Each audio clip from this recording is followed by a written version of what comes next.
اللہ تعالیٰ نے یہ نہیں کہا کہ جہنم کے نیچے درجے میں فرعون ہوں گے یا نمرود ہوگا، یہ بھی نہیں کہا کہ فلاں دور کا کافر اس درجے کے اندر ہوں گے، لیکن ہاں مسلمان سب سے نیچے درجے میں ہوں گے۔ کون سا مسلمان؟ وہی مسلمان جو منافقین ہوں گے، جو منافق ہوگا، جیسے کہ آج کے دور میں آپ پاکستان کے اندر بھی یہ منافقین آپ ہر طرف دیکھ رہے ہیں۔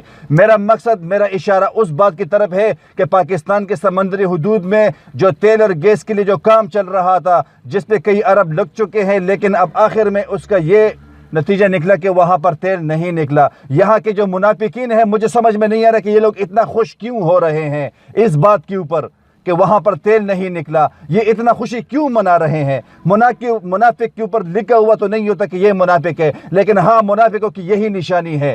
اپنے مسلمان ملک کے کامیابی ہونے پر اور اس کے ناکامی پر مسلمان غم مناتے ہیں، خوشی کے اوپر مسلمان خوشی مناتے ہیں، لیکن اگر یہاں پر یہ مسئلہ ہے تو یہ خوشی کس بات کے منا رہے ہیں؟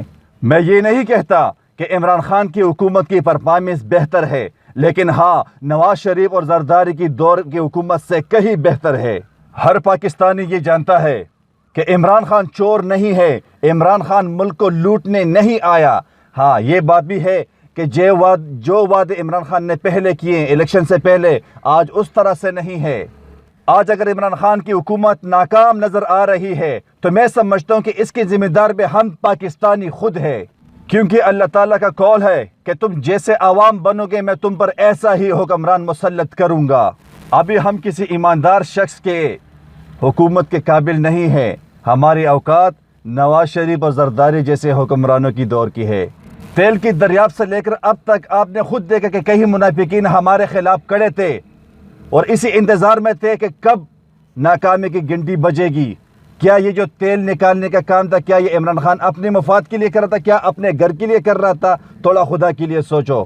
ابھی یہ ویڈیو دیکھنے کے بعد کئی لوگ تبصرے کریں گے اور کہیں گے کہ عمران خان کو ہم نے منع کیا تھا کہ یہ ٹرائی مت کرو، لیکن عمران خان نے کسی کی بات نہیں مانا اور پاکستان کے اتنے ارب ڈوب گئے۔ آپ جا کر انٹرنیٹ کے اوپر جا کر دیکھیں کہ یہ جو کامیاب لوگ ہیں یا جو کامیاب ممالک ہیں وہ کس طرح کامیاب ہوئے۔ اسی طرح ٹرائیاں کرتے کرتے انہوں نے کئی ارب کئی کروڑ روپے اپنے ملک کے ڈبائے، لیکن آگے جا کے ان کو کامیابیاں ملی ہے۔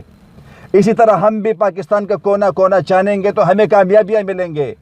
اس طرح گھر بیٹھے کسی کو پتہ نہیں چلتا ہے، یہاں تبصرہ کرنا بہت آسان کام ہوتا ہے۔